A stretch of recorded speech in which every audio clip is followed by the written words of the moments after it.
রাজধানীর সোহরাওয়ার্দী উদ্যানে চলছে ইসলামী আন্দোলন বাংলাদেশের যুব কনভেনশন। সেখানে আছেন আমাদের স্টাফ করেসপন্ডেন্ট নূর হোসেন। যাচ্ছি তার কাছে। নূর, কনভেনশন কি শুরু হয়েছে কিনা এবং বক্তারা কি বলছেন?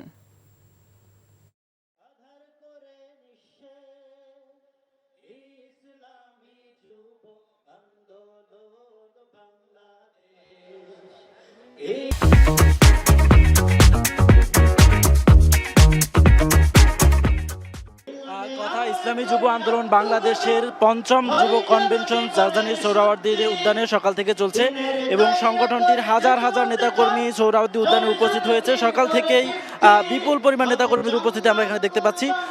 দ্বিতীয় অধিবেশনটি জুমার পরপরই শুরু হয়েছে, তবে ইসলামী আন্দোলন বাংলাদেশ, ইসলামী যুব আন্দোলনের মূল যে সংগঠন ইসলামী আন্দোলন বাংলাদেশ, সেই সংগঠনের আমির চরমনায়ের পীর সাহেব যিনি রয়েছেন, মুফতি সৈয়দ মোহাম্মদ রেজাউল করিম সাহেব, তিনি এখনো আসেননি। তিনি আসার পরে অন্যান্য যে বক্তারা রয়েছেন তারা বক্তব্য দেবেন এবং আজকে আমরা নেতাকর্মীদের সঙ্গে কথা বলেছি, তারা বলছেন আজকের এই যুব কনভেনশনের মধ্য দিয়ে ইসলামী আন্দোলন বাংলাদেশের শীর্ষ নেতা চরমনায়ের পীর সাহেব বাংলাদেশের মানুষের প্রতি তার যে আহ্বান রয়েছে সে আহ্বান দেবেন এবং একই সঙ্গে দলের নেতাকর্মীদের কাছে দলের যে দিক নির্দেশনা রয়েছে সেই দিক নির্দেশনাগুলো প্রদান করবেন।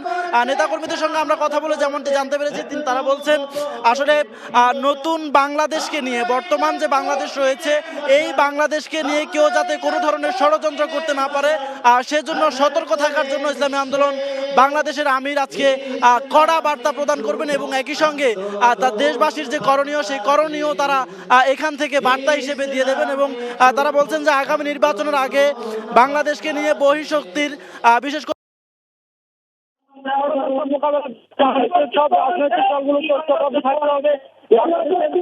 এবং একই সঙ্গে যে পরাজিত ফ্যাসিস্ট শক্তি রয়েছে সেই ফ্যাসিস্ট শক্তির ষড়যন্ত্র মোকাবেলার জন্য বাংলাদেশের সব রাজনৈতিক দলগুলো থাকতে হবে।